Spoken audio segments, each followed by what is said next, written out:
새로운 시각으로 세상을 봅니다. 정용실의 뉴스 브런치 뉴스픽.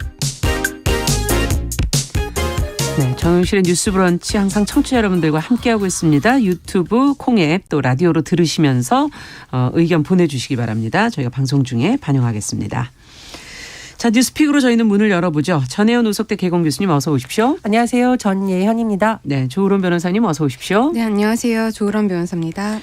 앞서 제가 말씀드린 뉴스부터 먼저 좀 보도록 하죠. 600여 회 넘게 간호조무사에게 대리 수술을 시킨 의사들, 수술을 또 집도한 조무사, 지금 실형이 선고됐다는 보도가 나왔는데 꽤 오래된 사건인 것 같고요. 어떻게 해서 이런 일이 벌어지게 된 건지 판결 내용과 함께 좀 자세히 들여다보죠. 조 변호사님께서 그 내용을 좀 짚어주시겠어요? 네, 이제 의사를 대리해서 제왕절개라든지 복강경 봉합수술을 한 간호조무사와 이를 직접 집도한 것처럼 꾸며서 요양급여비를 부정수급한 병원장 등 의사들에게 실형과 벌금형이 선고됐었는데요. 네. 그 해당 간호사도 실형을 받았고요. 그 산부인과 의사들에게는 집행유예가 내려졌습니다. 네, 울산지방법원 형사 11부에서 내려진 판결인데요. 네. 이제 울산 모 병원의 대표 원장 A씨에게 징역 3년과 벌금 500만 원, 그리고 B씨에게 징역 2년 6개월과 벌금 300만 원이 선고됐고요. 또 다른 대표 원장 C씨에게는 이제 징역 2년 6개월 그리고 집행유예 3년, 벌금 300만 원.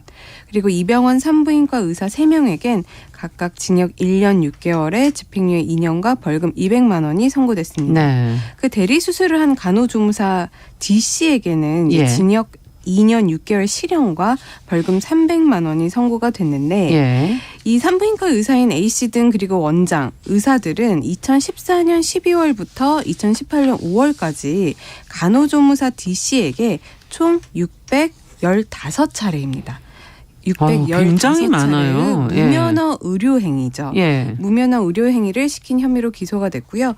이제 이들은 제왕절개 수술을 하던 중에 뭐 자궁이라든지 복벽, 근막까지만 이제 의사가 봉합을 하고 그 수술실을 퇴실을 한 거죠. 네. 그럼 이제 나머지 피하 지방 그리고 피부층은 겉으로 보이는 부분이잖아요. 간호조무사가 예. 봉합을 했다라고 합니다. 예.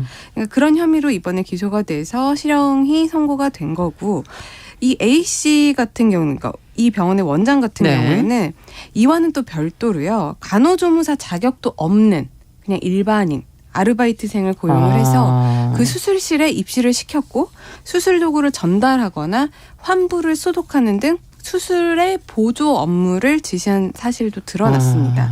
이런 방식으로 불법 의료 행위를 한 이들은 이후 국민건강보험공단에 요양급여비를 청구를 해서 8억 8천여만 원을 이제 부정 수급한 혐의를 받고 있는 것이고요. 네. 재판부에서는 이 병원에서는 3년 6개월간이나 간호조무사나 간호사가 봉합수술을 한 것이 600회가 넘는다.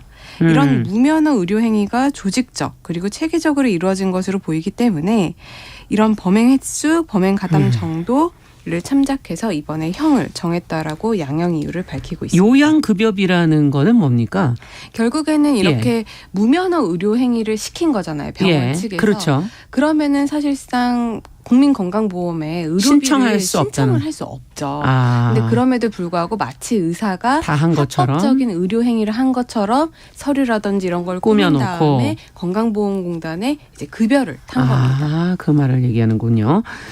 자, 어떻게 지금 이런 대리 수술이 지금 이정훈님께서도 치과 치료할 때 보면 의사 선생님보다 치위생사에게 치료받는 경우가 많은 것 같다. 지금 이런 지적도 해 주셨는데 대리 수술이 여러 분야에서 알게 모르게 지금 일어나고 있는 거 아닌가 하는 의구심마저 들 정도이고 3년 6개월이지만 600여 회라 그러면은 이거 굉장히 1년에 한 200회 이상씩을 했다는 거거든요. 그리고 발각된 것만 아마 이렇게 그러니까요. 나올 거니까 더 거의 가려진, 대부분이 감춰진 아닐까. 것들은 더 많을 수도 있는 산부인과에 거죠. 안 그래도 그 환자가 없다고 그러는데 이게 지금 1년에 200회 이상을 대리 수술했다는 게 근데 비단 산부인과 문제는 아닐 거예요. 네, 사실 그렇죠. 이번에는 산부인과에서 나왔지만 예전에는 뭐 다른 무릎 과도. 수술, 정형외과 그렇죠. 수술 이런 것에서도 굉장히 이런 대리 수술이나 섀도우 닥터에 대한 이야기들이 많이 네. 나왔기 때문에 자, 환자들의 안전의 문제 그리고 병원에서의 그 어떤 미개로 인한 이런 불법 행위를 하게 하는 거 그리고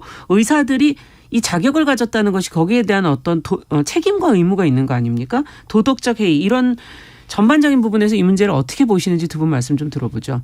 첫 번째로 이게 왜 병원장들도 같이 기소가 된 경우가 많은데 병원장들이 이거를 암묵적으로 지시를 하거나 실제로 지시한 정황이 포착된 경우도 있거든요. 그건 네. 딱 하나입니다. 돈이죠.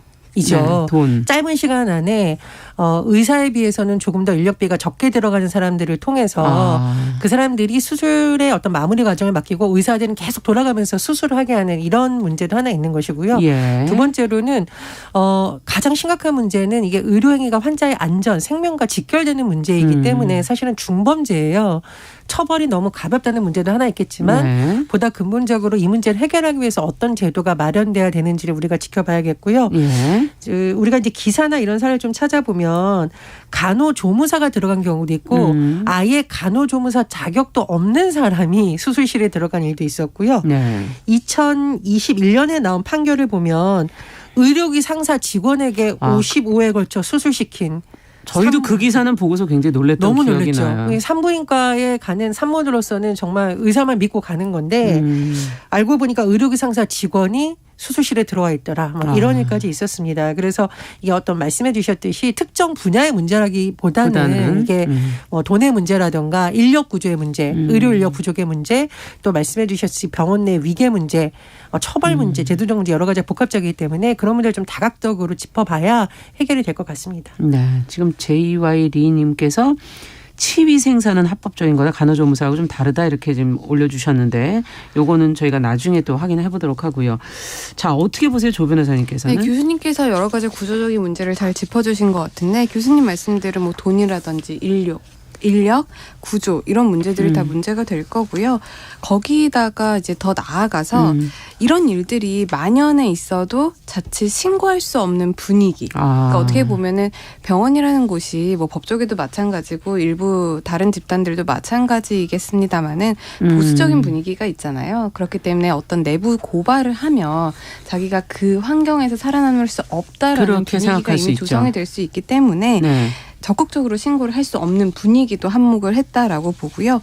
또 이제 이런 행동들이 특히 대리수술 같은 경우에는 환자가 마취 상태에 있는 경우에 그러니까 상담은 의사랑 하죠. 왜냐하면 의사들은 대부분 이제 뭐 신원이라든지 뭐 병원 홈페이지 이런 곳에 얼굴이 공개되어 있으니까 네. 상담은 의사랑 하는데 실제로 수술에 들어가면 마취가 되어 있는 상태잖아요. 그러면 정말 내가 상담한 의사에게 수술을 받은 것인지 아니면 이런 조무사나 아니면은 뭐 의료기기 직원들에게 의해서 수술을 받은 것인지 모를 수밖에 없는 그런 여러 가지 환경적 구조가 있잖아요. 예. 최근에 논란이 됐었던 뭐 수술실 CCTV 관련해서도 그런 문제가 아직 보급화가 되어 있지 않다 보면은 어떤 의료 정보에 있어서의 환자와 병원 그리고 환자와 의사 간의 정보 불균형은 계속돼서 있을 수밖에 없는 문제이고 이런 여러 가지 환경적인 구조들이 이런 문제를 아직 근절시키지 못하고 여전히 유지되게 하는 그런 원인이 아닐까 싶습니다. 네. 지금 CCTV 얘기도 해주셨고 그게 수술실 지금 CCTV 설치법이 올해 지금 9월에 시행이 되는데 이거 효과가 좀 있을까요? 어떻게 보십니까? 이 부분은 마침 얘기를 꺼내주셨으니까. 말씀해 주셨듯이 이제 산부인과 이런 것들 보통 이제 마취 상태에 들어가기 때문에 의식을 못 하잖아요. 산부인과 같은 경우에는 보통 병원을 정기적으로 가는 경우이기 때문에 그래도 의료진 얼굴을 아는 편인데 마취 상태가 되기 때문에 모릅니다. 이런 상황에서 CCTV가 도입된다면 어쨌든 환자로서는 최소한 나중에라도 확인을 하거나 의료사고 발생 시에 책임을 가릴 수 있는 어떤 근거가 있기 때문에 환자의 안전 보장이라던가 알 권리 차원에서는 일부분 필요하다고 봅니다. 하지만 CCTV 설치라는 것도 약간 사후적 개념이지 사전에 하기에는 좀 저는 부족하다고 봐요. 예. 그래서 보건의료노조에서 계속 지적하고 있는 의료인력 확충 문제도 분명히 필요하다고 보는데 지역 같은 경우에는 산부인과 의사가 없어서 지금 난리다 이런 소식이 많이 들렸었고 그렇죠. 코로나19 전담병원으로 지정되어 있으면 당연히 호흡기 전문 의사가 있어야 되는데 호흡기 전문 의사를 구하지 못해서 난리가 났었다 이런 소식이 전해진 바가 이미 있습니다. 네. 그래서 의료 인력을 늘리는 것이 모든 것을 해결해 주는 건 아니지만 현장에서 일어나는 문제의 상당수가 이것과도 연관되어 있기 때문에 의료 인력 확충을 위해서 의대 정원 문제에 대한 논의가 필요하거나 이렇다는 현장의 목소리도 분명 들어야 된다고 봅니다. 네, 근본적으로 해결을 해야 된다는 말씀이시고 그러면 지금 수술실 CCTV 설치법 얘기를 마침 해주셨으니까 올 9월에 이제 시행이 된다고요? 네, 이거는 그렇습니다. 어떻게 보세요? 효과가 이제 있으려 2년 보시는지. 전에 이 법이 국회를 통과를 했습니다. 2년 당시에도 의료계와 일반 시민단체 그리고 사회적인 분위기가 굉장히 찬반이 갈렸었어요. 이제 의료계에서는 굉장히 극렬하게 반대를 했었고 네. 일부 시민단체에서는 또 극렬하게 환영을 했었고 그런 어떤 입장차가 좁혀지지 못한 상황에서 국회를 통과한 법이 2년이라는 유예기간을 지나고 올해 9월 25일부터 이제 시행이 됩니다. 네. 이제 수술실의 CCTV가 이제 외부와 연결이 되지 않는 CCTV의 설치가 의무화가 되고 나중에 의료 분쟁이 발생을 한다거나 뭐 수사가 필요한 경우에는 이제 양 당사자의 동의를 받아서 이제 열람을 할 수 있도록 하는 이런 의료법 개정안이 지금 시행 예정인 거거든요. 네. 그래서 사실상 이 법이 시행되고 나서야 이제 우리가 실제로 이 수술실 CCTV를 의무화한 법안의 효과가 과연 있을 것인지 우리가 알 수 있을 건데 아직까지도 의료계에서는 이 부분에 대한 반대가 굉장히 심한 것으로 알고 있어요. 그렇기 때문에 그런 부분도 우리가 법 시행 전에 사회적인 합의가 계속해서 끊임없이 이루어져야 될 것이고요. 또 공론화 과정이 법이 좀 더 통과됐으니까 그냥 손 놓고 있는 것이 아니라 어떻게 제도적인 보완을 더 할지 그리고 그렇죠. 특히 CCTV가 외부망과 연결은 되어 있지 않지만 또 유출 가능성이 있고 거기에는 또 굉장히 민감한 정보들이 있을 수 있거든요. 맞습니다. 신체 정보들이라든지 네. 개인 정보.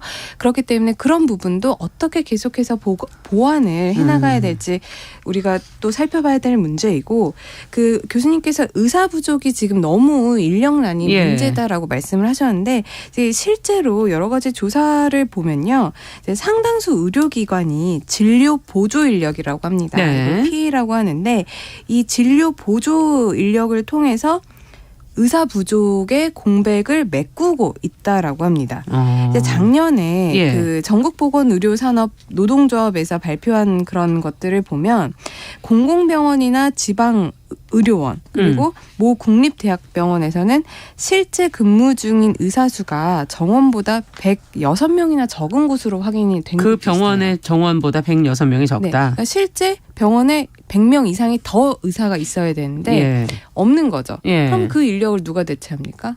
아까 말씀드린 간호조무사라든지. 진료 보조 인력이 예, 이제 대체를 그렇죠. 하는데 그러다 보면은 여러 가지 이제 문제가 생기는 거죠. 음. 그렇기 때문에 이 의료 인력 그리고 제도적인 문제 그리고 특히 지방 같은 경우에는 의사들이 좀 기피하는 성향이 있잖아요. 그러니까요. 그런 문제들을 이제 어떻게 해결을 해 나갈지도 함께 고민을 해봐야 되는 문제가 아닐까 그런 그러면은 생각이 듭니다. 서울과 지방에서의 의료 인력의 차이가 크고 서울은 모자라는 건 아니지 않습니까? 모자랍니까 서울도? 근데 서울도 이제 특정 과에만 쏠림 현상이 있고 뭐 외과라든지 얼마 전에 저희가 소아과도 네. 지망을 안 한다는 얘기를 했었는데 좀 기피하는 그런 과들이 있기 때문에 그런 과에서는 아직도 인력 문제가 수도권이라고 그렇군요. 하더라도 생기거든요. 예. 그런 문제를 어떻게 해결해 나갈지 그런 문제를 살펴보면서 또 이제 의료계에서는 이런 인력 부족을 해결하기 위해서는 의대 정원을 지금 늘려야 된다고 의대 정원. 말을 합니다. 네. 근데 의대 정원 같은 경우에는 지금 제가 언론 보도를 보니까 17년째 동결이 돼 있다고 해요. 근데 의료 수요나 의료 서비스에 대한 국민적인 요청은 계속해서 늘어나는 올라가는데. 상황이고 네. 노령 인구가 늘어나면서 의료 서비스를 받아야 될 사람들도 늘어나는데 의대 정원은 17년째 동결이다 보니까 그만큼 이제 의료 서비스를 제공할 인력이 부족한 건 17년째 사실이기 동결인 때문에. 이유가 과연 뭘까? 그것도 좀 궁금하기도 하고요. 이 의대 정원 예. 문제는 이것 역시 찬반이 엇갈리는 사안입니다. 그렇군요. 그러니까 의료 서비스의 질을 높이기 위해서는 충분한 의사수가 확보되어야 그렇죠. 된다라는 주장이 있었고요. 또 의료계 일각에서는 오히려 이것으로 인해서 뭐 문제가 생길 수 있다는 주장이 팽팽히 맞서왔던 거기 때문에 다만 지금 변호사님 말씀해 주셨듯이 의료 수요가 계속 늘어나고 이렇게 감염병 사태라는 긴급한 상황이 올 수도 그렇죠. 있는 거고 또 지역 의료기관에서는 지금 의사를 찾지 못해 날린 종합적인 현실을 고려했을 때 예. 의대 정원이 필요하다라는 여론이 좀 높아진 거죠. 음. 그런 부분은 감안했기 때문에 근데 이건 제도적 개혁이 되지 않으면 불가능한 부분이거든요. 아까도 쏠림 현상을 지적을 예, 해 주셔서 예. 그런 건 또 그럼 어떻게 해결을 해야 될까? 인력만 뽑는다고 그게 다 그쪽으로 원하는 대로 분배가 되지 않을 가능성이 있지 않나 하는 생각도 들고요. 예, 근데 이제 제가 이걸 조금 말씀드리기 조심스러운데 의료진들이나 의사들이 하는 유튜브를 보면 네. 모두가 그런 것은 아닙니다. 일부 의사들이 비교적 수익은 많이 올릴 수 있고 위험성은 적은 진료 과목들을 이제 선호하는 경향이 좀 있다라고 합니다. 의료 사고는 적으면서 예. 이제 제가 특정 말을 말하기는 좀 그렇죠. 그러니까 뭐 큰 수술을 하고 뭐 그렇게 수익은 많이 벌 수 없고 위험이 있는 부담은 큰 그런 쪽은 좀 기피하는 현상이 있다거나 말씀해 주셨듯이 또 수도권과 지방도 격차가 있는 이런 문제가 있는데 사실은 제도적으로 결국은 이게 의료의 공공성을 강화해서 어느 정도의 이거는 맞춰줄 수 있는 그래서 공공의료 차원에서의 접근이 하나 필요한 것이고요. 네. 두 번째에서는 지방의 공공의료를 확충할 때 네. 어느 정도의 지원을 통해서 그러면은 보다 좀 수준 높은 의료 서비스를 그렇죠. 받을 수 있도록 좋은 예. 의사들이 지방에 오게 하는지 문제가 같이 해결돼야 된다는 지금 주장이 나오거든요. 그런데 이거는 개별 병원이 노력해서 해결할 수 있는 문제는 아니죠. 조금 제도적으로 그렇습니다. 마련이 필요하다는 얘기시고 그 부분에서 더 보완해 주실 얘기가 있으신지요? 일단 인력 관련해서는 무조건 많이 뽑는다고 해서 지금 이게 그러니까요. 해결되는 문제가 아니고 실제적으로 그분들이 의료인이 됐을 때 여러 가지 제도적인 지원이라든지 환경적으로 뒷받침이 되어야 그쪽으로 그러네요. 이제 지원을 하게 되고 이제 국민들이 의료 서비스를 받을 수 있는 문제가 있기 때문에 교수님께서도 잘 지적을 하셨다시피 이제 뭐 이런 제도적인 것뿐만 아니라 사회적인 분위기 그리고 국가에서의 공공의료 서비스에 대한 어떤 지원이라든지 지원 이런 것들도 같이 동원이 돼야 된다고 생각을 합니다. 자, 끝으로는 앞서 지금 여기 의견들을 주시는데 보면은 처벌이 좀 약한 거 아니냐. 양형 기준이나 이런 것들에 대해서 지적도 있었고요. 또 6471번님은 처벌받고 나와 또 의료 행위를 하는 거 위험한 거 아니냐. 그리고 김진희님께서는 이렇게 면허가 필수인 일이고 한데 이 의사 면허를 안 쓰고 일을 안 한 경우 면허를 박탈해야 되는 거 아니냐. 뭐 이런 지금 지적까지도 나오고 있거든요. 그 부분에 대해서 두 분께서 한 말씀씩만 해주시고 마무리하죠. 네, 이제 의료법이라든지 의료법뿐만 아니라 다른 전문 직종에서도 어떤 자기가 하는 업무 분야와 관련된 처벌을 받았을 때 그 자격이라든지 면허를 박탈을 하는가 아니면은 박탈된 이후에 재교부 신청이 가능한가, 그렇죠. 수월한가 이런 문제들이 항상 문제가 되고 있습니다. 네. 특히 뭐 의사 변호사 같은 경우에는 징계를 받았음에도 불구하고 어떤 성범죄를 저질렀음에도 불구하고 계속 면허가 유지되죠. 뭐 재교부 신청이 원활하게 이루어지고 이런 문제들이 계속해서 논란이 되고 있거든요. 근데 이거는 결론적으로는 뭐 자체적인 협회 차원에서 징계 수위를 높이고 뭐 재교부 신청을 좀 더 엄격하게 하는 것도 있겠지만은 기본적으로 자격에 관한 것이기 때문에 그렇죠. 자격은 정말 상위법인 법에 의해서 규정이 되는 거거든요. 국가 공인 자격이죠. 그렇기 때문에 그 법에 의해서 어느 정도 국민적인 합의가 이루어져서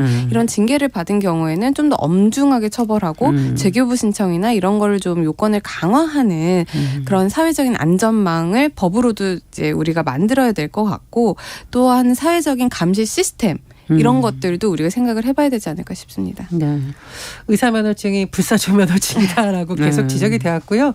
의료법 개정안에 대한 요구는 굉장히 오래됐습니다. 그래서 저는 사회적 합의는 어느 정도는 됐지 않았나 싶고 오히려 이제 국회 차원의 논의가 좀 지지부진한 것이 계속 이 문제를 방치하는 원인이었다고 봅니다. 그래서 의료법 개정 더 이상은 머물지 말고요. 또 사회적 합의가 필요하다면 국회에서 적극적으로 공청회하고 여론조사하면 됩니다. 그래서 의료법 개정이 이제 시급한 과제이고 국회 차원에서 빨리 풀어야 될 숙제라고 봅니다. 근데 이제 이런 분야 관련해서는 뭔가 규제 하나만 더 세게 해야 된다 이런 것보다는 규제와 지원이 동시에 좀 적절하게 이루어져야 그 단체나 그런 반발도 적을 수 있고. 할 수가 있고 반발도 적을 수가 있기 때문에 그것을 잘 균형 잡아서 좀 실천해가는 노력이 필요하지 않을까 싶습니다. 네, 1950번님께서 지금 산부인과 피해자시라고 다행히 지열이 응급 얼음 마사지로 마무리는 됐지만 진통 중이고 점심시간이라면서 의사는 가버리고 수간호사가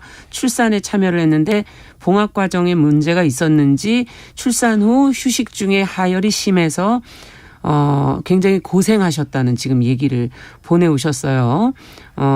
지금 그 후에 이제 또 항의도 할 줄 몰랐고 병원으로부터 사과도 못 받고 받았다는 그런 얘기를 들었습니다. 자, 이런 일을 앞으로 좀 없게 되도록 법제도적인 지원과 또 다른 인력에 대한 어떤 수급 근본적인 문제라든가 양형이라든가 의료법에 관한 개정도 좀 필요하지 않을까 하는 생각이 드네요. 자, 두 번째 뉴스로 좀 가보겠습니다. 윤석열 대통령이 중대선거구제 도입을 거론을 해서 지금 또 관심이 쏠리고 있는데 선거구제에 관한 얘기가 예전에 선거 때마다 조금씩 나오다가 그냥 이제 들어가고 그랬죠. 이 이야기가 나온 배경은 무엇인지 정치권의 반응은 어떤지 정 교수님께서 좀 정리해 주시죠. 예, 일단 우리나라의 국회의원 선거제도는 소선거구제입니다. 그렇죠. 하나의 지역구에서는 한 명의 국회의원만 당선이 되는 것이고요. 네. 윤석열 대통령이 신년 언론 인터뷰에서 언급한 중대선거구제는 지금에 있는 지역구를 좀 넓혀서 한 개 지역구에서 2명에서 3명까지의 국회의원을 뽑는 방식입니다. 그래서 중선거구제는 한 개의 선거구에서 한 2명에서 3명까지 뽑을 수 있고 대선거구제는 4명까지 선출하는 제도입니다.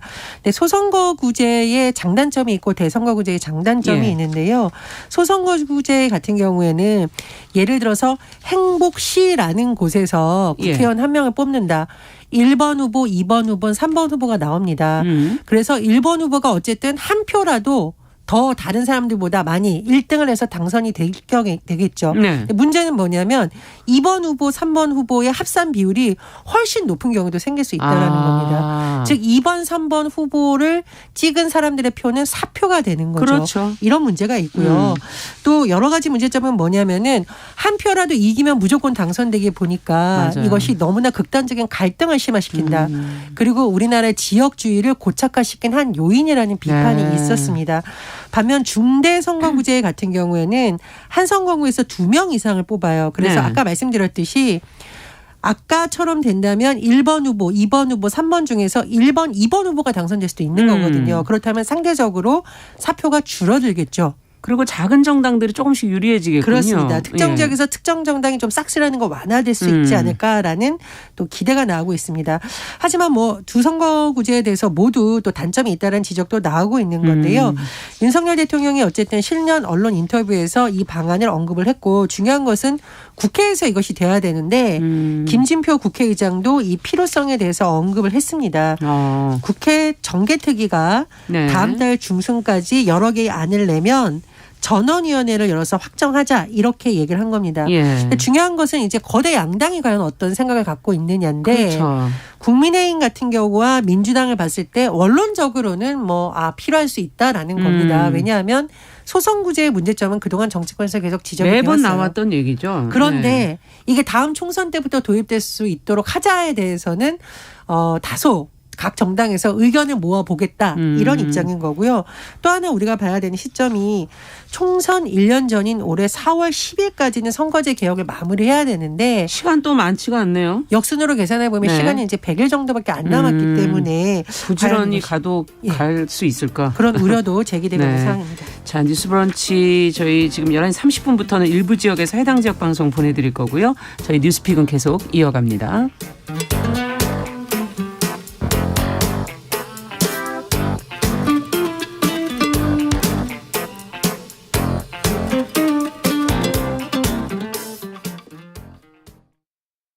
지금 시각은 11시 30분입니다.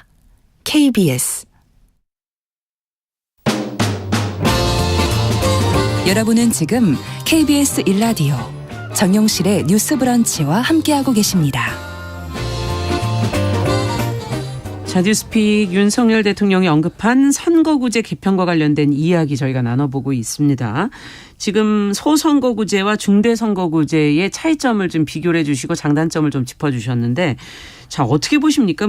사실 선거제 개편 논의는 이전부터 있었기 때문에 필요성을 어느 정도로 두 분은 보시는지 그 이유는 뭐라고 생각하시는지 먼저 조 변호사님께 여쭤보죠. 네, 일단 소선구제의 단점이라고 볼 수 있는 이제 사표가 너무 많다. 그렇죠. 소수당에게 너무 불리하다. 그렇죠. 승자가 독식하는 구조다. 네. 그리고 지역주의가 심화되고 있다. 그리고 양당제가 고착화되고 있다. 이런 단점들 때문에 선거구제 개편은 사실상 굉장히 필요하다라고 봅니다. 근데 과연 그 대안으로서 이제 중대선거구제로 가는 것이 맞느냐는 또 다른 문제라고 생각을 해요.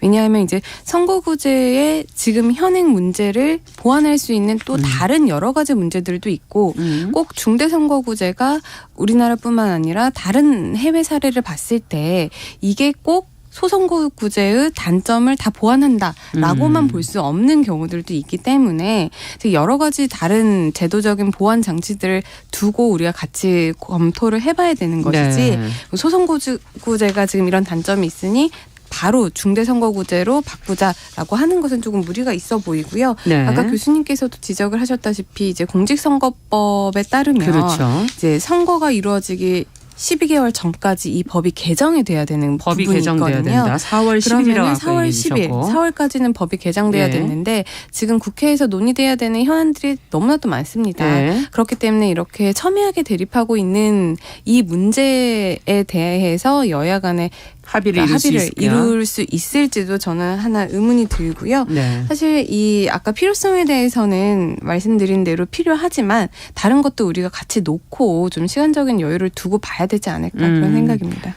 공직선거법 얘기해 주셨고 선거구제 이와 더불어서 국회의원에 관련된 것도 뭐 조금 변화가 있어야 되는 거 아니냐 하면서 지금 유튜브에 옥수수빵님께서는 연금 얘기도 지금 국회의원 연금 얘기도 지금 더불어 해 주셨거든요. 정치개혁을 원하는 부분을 아마 지적해 주신 것 같고요. 청 교수님께서는 어떻게 보십니까?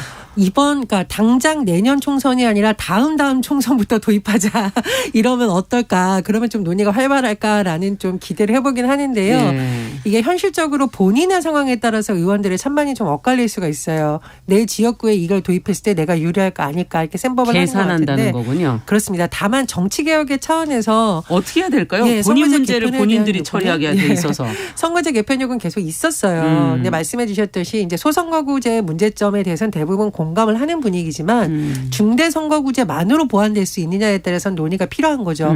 저는 개인적으로 비례성 강화하는 것이 필요한데 네. 지난번 도입했던 연동형 비례대표제는 너무 문제가 많았었기 때문에 네. 본래 취지를 살릴 수 있는 비례성 강화는 반드시 필요하다고 봅니다. 그 이유는 뭐냐면 우리나라가 지금 다문화 국가로 가고 있잖아요. 그렇죠. 특정 지역의 문제가 아니라 이 다문화되는 사회에 대해서 어떻게 될지 예를 들면 예전에 이자스민 의원 같은 그런 분들도 이제 원내 필요하다고 보고요.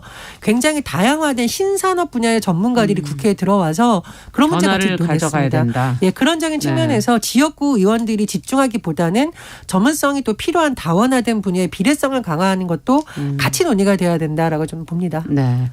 자, 어떻게 그러면 가져가야 될지 각 당의 셈법 아까 정파들의 정치적 셈법에 따라 이 결과가 달라질 수도 있다 이렇게 얘기해 주셨는데 어떨까요? 뭐 쉽게 되지는 않을 것 같긴 하지만 어떻게 가야 될까요?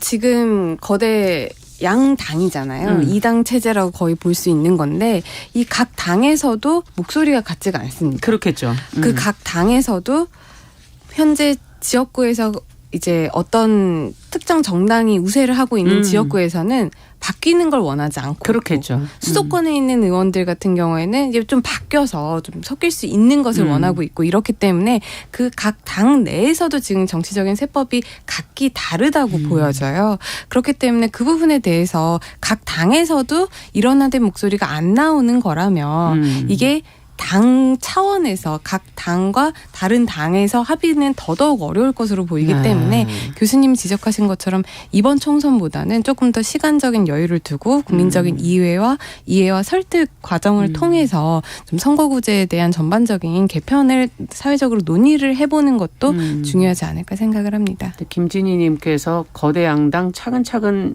문제를 좀 해결해야 된다라고 다당제로 가야 된다 이렇게 써주셨고요. 백정민님께서는 국회 국회의원 숫자를 일단 줄여야 되는 거 아니냐라는 의견도 주셨고 남아원님께서는 국회의원 숫자가 많아지면 국민이 혈세만 더 지출이 된다. 일을 안 하는 분들도 많은 것 같은데 성과제로 가야 되는 거 아니야? 뭐 이런 여러 가지 지금 비판이 국회에 관한 얘기가 나오자마자 쏟아지고 있는데.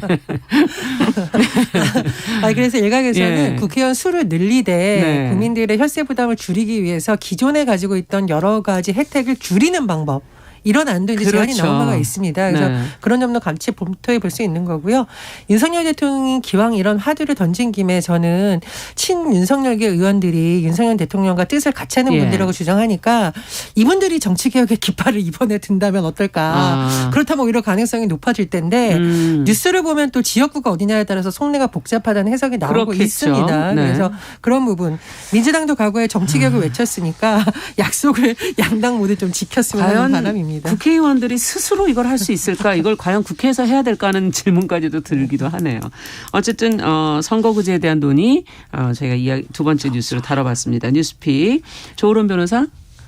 예, 예. 네. 한 마디 더 하시겠어요? 제가 예. 브리핑하면서 이게 정확하게 의견을 설명을 해드렸는지 다시 한번 확인해 드리면 총선 1년까지 100일이 아니라요. 예. 이 법을 고쳐야 하는 시점까지 남은 시간이 100일 정도밖에 없다. 예. 이렇게 좀 정정이 맞아요. 드립니다. 그렇게 말씀해 주셨죠. 예, 뉴스픽 조으론 변호사 전혜연 교수 두 분과 함께 살펴봤습니다. 말씀 잘 들었습니다. 감사합니다. 감사합니다. 남성의 입장에서 여성의 입장을 이해하는, 그래서 사실 이 역지사지의 태도가 한국 사회로